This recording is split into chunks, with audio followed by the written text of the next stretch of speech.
সালাতে দোয়া কবুল হয়। সালাতে দোয়া কবুলের তিন জায়গা। একটা হচ্ছে তাকবীরে তাহরিমার পরে আমরা সানা পড়ি না, আমরা তো একটা পড়ি, আল্লাহর হাবিব সুন্নাহ এবং নফল নামাজে আরো পড়তেন সানা, ওই দোয়া কবুল হয়। দুই নম্বর জায়গা সালাতে সেজদায় পড়ে দোয়া করলে কবুল হয়। আকরাবু মা ইয়াকুনুল আবদু মির রাব্বিহি ওয়া হুয়া সাজিদ ফাকসিরু ফীহি দুআ।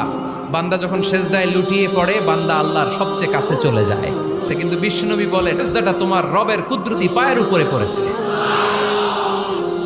সেজদায় পড়ে দোয়া করেন। সালাম ফিরানোর আগে বিশ্বনবী দোয়া করতেন, লা ইউসাল্লিমান্না আহাদুকুম হাত্তা ইয়াতাআওয়াযা মিন আরবা'a। আল্লাহর হাবিব বললেন, চার জিনিস থেকে পানাহ না আছে আমার কোন উম্মত যেন সালাম না ফিরায়। তারা যেন পড়ে, আল্লাহুম্মা ইন্নী আউযু বিকা মিন আযাবিল কবর, আউযু বিকা মিন আযাবি জাহান্নাম, আউযু বিকা মিন ফিতনাতিল মাহইয়া ওয়াল মামাত, আউযু বিকা মিন ফিতনাতিল মাসিহিদ দাজ্জাল।